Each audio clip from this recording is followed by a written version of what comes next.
Alam ko marami sa inyo gustong bumili ng iPhone. At for sure guys, naghahanap kayo kung ano ba yung pasok sa budget nyo. And ito ang aking honest opinion para sa iPhone 11 Pro after 4 months of using. Worth it pa nga ba? Let's find out.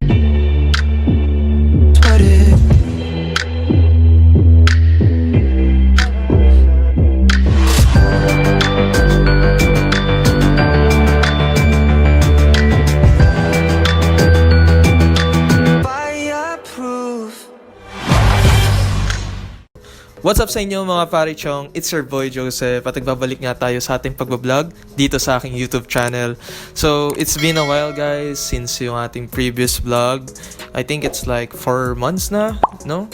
Since yung huling upload natin. And kamusta kayo by the way? Ako naman, ito, laging puyat. Pero, ayun, naalagaan ko pa rin naman yung sarili ko. Alam ko, tagal ko nang hindi nakakapag-upload. And pasensya na po. And guys, without further ado, alam ko marami sa inyo gustong bumili ng iPhone. At for sure guys, naghahanap kayo kung ano ba yung pasok sa budget nyo. And ito ang aking honest opinion para sa iPhone 11 Pro after 4 months of using. Worth it pa nga ba? Let's find out. So yun nga guys, today is June, malapit na mag-July, 2 buwan na lang is September na, no? Lapit na i-release si iPhone 16. I'm looking forward sa iPhone 16. Pinag-isipan ko kung mag-upgrade ako or should I upgrade from the recent iPhone na nilabas, which is si 15 Pro o kaya si 14 Pro. Pinag-iisipan ko pa talaga guys, and syempre consider the budget as well, no? Pero I heard from the rumors, ang iPhone 16 is ibabalik nila yung vertical na sa camera lens dun sa non-Pro version, which is the 16 and 16 Plus. And I heard din na lalaki din yung screen size ng Pro version natin, which is the iPhone 16 Pro and Pro Max. It's gonna be 6.3 inch and 6.9 inch. And magkakaroon na daw ng 48 megapixel ang ultra-wide lens, no? And capture button. And action button din para sa mga non-pro. So, those are rumors pa lang naman. Still, hindi tayo magpo-focus doon. So, tingnan natin no, kung mag-upgrade tayo ng iPhone in the future. But, right now guys, I'm filming this vlog using the iPhone 11 Pro at 1080p 60 frames per seconds. How's the quality guys? It's actually a rear camera, so hindi ko nakikita yung pagmumukha ko, di ba? Ang natin pag-uusapan is ang kanyang build quality.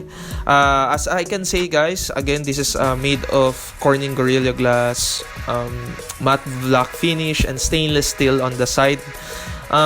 Yeah, it's still a decent phone, no? Talagang premium pa rin siya hawakan. Pero mas prefer ko na yung flat edges kasi rounded pa to. Pero still, if you're not maarte, no? You're used to rounded edges, then it's a go phone pa rin for this 2024, no? So yun, for build quality, this 2024, check sa akin yan, no? Sunod naman, syempre ang kanyang condition. Since this phone, it has A13 Bionic chip. Sobrang powerful pa rin ng chipset na to kahit 5 years na nga to or magpa 5 years this coming September 2024.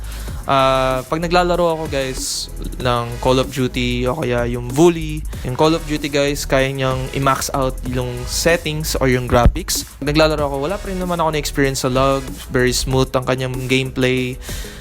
Goods na goods pa rin talaga, no? And wala nga lang siyang 120Hz refresh rate katulad sa mga bagong iPhone, yung mga Pro version I mean. Nagsimula kasi yan sa iPhone 13 Pro, no? But still, kahit 60Hz refresh rate lang, still good performing phone pa rin siya, no? So, and also, yun nga, tulad ng sabi ko, since A13 Bionic chipset to, from day-to-day use, pag nagmumultitask ako, wala pa rin naman ako na-experience sa lag. Sobrang bilis pa rin, simula nung pagkukuha ko to. Build quality check and performance check. Ngayon, sunod naman is ang battery life. So, ito medyo magiging subjective ang battery life. Pwedeng sa inyo, goods, pwedeng sa iba, medyo negats, no? Subjective talaga siya. As I've shown to you guys yung days ng usage ko sa paggamit ng iPhone, nagagamit ko siya like 5 to 6 hours a day. Yun yung tuloy-tuloy, no? Then, yeah, minsan nakaka 9 hours ako pero hindi ko alam. Parang hindi ko na maramdam si 9 hours. Pero yun nga, based on the screen on time, 5 to 6 hours ko siya nagagamit. Yun yung pinaka-usual na tumatagal sa akin yung iPhone. So, for this 2024, it's okay. Not good, but not great, no? Yeah, hindi siya pangit, pero hindi rin ganun kaganda. Parang, alam mo yun, nasa gitna lang. Pero yun nga, like I said, subjective siya. Pwedeng sa inyo, okay na rin yung ganitong oras na naibibigay sa inyo ng iPhone. Pero sa iba, pwedeng masyado pa tumalit. Kasi ngayon, tumatagal ng iPhone, especially sa mga Pro Max, like 9 hours, diba? 10 hours, ganun. Ako gusto ko actually around 8 hours tumagal. Pero since 11 Pro, what do you expect? No, especially ang tagal na ng phone na to. Pero still okay naman siya. I mean, this is far better than sa previous iPhone ko na 7 Plus. Nagka 7 Plus ako guys, 2 hours lang yung lobat na. Sunod naman na i-cover natin. Feeling ko ito na yung gusto nyo din at gusto ko rin, which is the camera part, no? So yung camera nito guys, it has 12 megapixel both front and back. Even the ultra-wide, the main lens, and the telephoto, they're all 12 megapixel, and yung selfie cam, no? 12 megapixel. Etong iPhone 11 Pro, dito nagsimula yung front cam na 12 megapixel na. Kasi usually 7 megapixel. Or dun sa 10S, 10S Max, lahat ng 10 series, 7 megapixel lang yung front cam. You know? So, for me guys, it's still worth it pa rin sa camera. Alam niyo naman iPhone, pag sabing iPhone, they're known for having the best camera, no? Especially sa video, feeling ko walang makatalo sa video nito. I mean, in terms of video, sila pa rin yung pinaka nagli-lead, no? Sobrang solid pa rin. Ngayon sa camera guys, yeah, it's still a decent, not okay. So, pwede nating sabihin it's still a great job na produce ng iPhone 11 Pro. As you can see sa mga photos ko guys, sa mga sample na pinapakita ko, sobrang ganda ng clarity. Nandun pa rin yung tamang exposure, white balance, 'di ba? In terms of video quality, goods na goods pa rin naman siya. Sobrang ganda pa rin, no? I-compare mo siya sa mga Android phones na, alam mo yun, mid-range. Wala. Panalo pa rin tong iPhone para sa akin. Yun nga lang pagdating sa gabi guys, I can say medyo hindi na ganun kaganda since wala ding night mode yung video neto. Medyo mushy na siya, soft. Ayun guys, napansin ko lang din sa front camera ng iPhone 11 Pro, kapag nagsa-selfie ka, medyo hindi lang ganun ka-controlled yung lighting, especially pag medyo harsh yung lighting sa background. Medyo sumasabog yung background ko or yung ulap, as I showed to you the example. Pero pwede mo naman siya i-adjust. Pero kasi nasanay ako dun sa dati kong phone na 14 Pro, kahit naka-front cam nun, hindi mo na kailangan i-adjust yung front camera nun dahil grabe yung white balance nun, no? Na babalansin niya. Hindi sumasabog yung background. But still, okay na okay pa rin naman yung front camera na ito, no? Lalo na kung gusto mo mag-vlog, mag-shoot. 'Di ba? iPhone 11 Pro is good to go. Alright? So, camera quality, check pa rin yan. So, lastly guys, ito na yung lastly. Pag-uusapan natin ang pricing or ang price ni iPhone 11 Pro for this 2024. If you do a research guys on the Facebook sa mga marketplace o kaya bibili ka sa mga reseller ng iPhone, you can get this iPhone 11 Pro for this year ranging from 15,000 to 19,000 depending on the storage. So with that budget guys, solid or super solid na talaga or sulit siya for the price. Especially guys, dadating na si iPhone 16, expect na mas magmumura to or magpa-price down to, no? So yun lang, kung ako tatanungin guys kung mag-iPhone 11 ka or yung 11 Pro, for me guys for me lang, I'll go for 11 Pro pa rin kasi may advantage siya sa 11. Una sa lahat, yung build quality.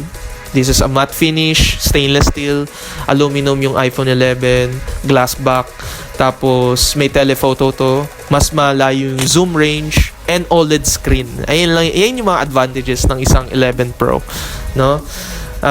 Ayun lang, mahilig kasi ako sa may zoom, no? Tsaka may telephoto. Yeah. Sa 11 kasi wala siyang telephoto. Pero nicely, sa iPhone 15, kahit dalawa lang yung lens, no? Nilagyan na nila ng telephoto. It's actually cropping from 48 megapixel. And grabe, nakahawak na ako ng iPhone 15. Goods na goods siya. Equal quality siya actually sa 14 Pro and 14 Pro Max.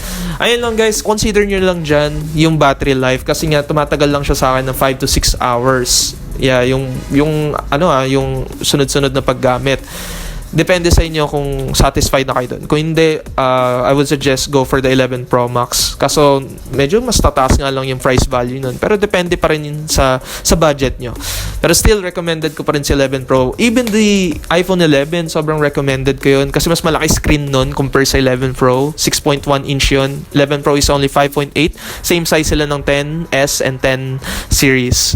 Alright, trivia lang yan. So, yun lang naman sa akin guys. Kung plano nyo bumili ng iPhone 11 Pro for this 2024, I would say it's a good so kung plano nyo nga guys bumili ng iPhone 11 Pro for this 2024, I would recommend na go lang kayo dyan guys kasi sobrang worth it niya pa rin, no? Or kung gusto nyo pa mas mapamura kayo, just wait for like 2 months na lang. And i-release na si iPhone 16. Ako nagsasabi sa inyo guys, pag release ni iPhone 16, magbababa yung presyo nito, 'di ba? Same goes sa mga older iPhones, 'di ba? So yun lang guys, I hope this video helped sa aking review. No worries guys kasi mag-upload na tayo once a week ng iPhone and hopefully makapag-review tayo ng ibang other iPhones din. Kung ano man yung gusto nyo gawin sa ating next vlog, just comment down below, okay? So yun lang guys, thank you so much for watching. This is Joseph, thank you for watching. Ingat palagi and God bless. See you on my next vlog.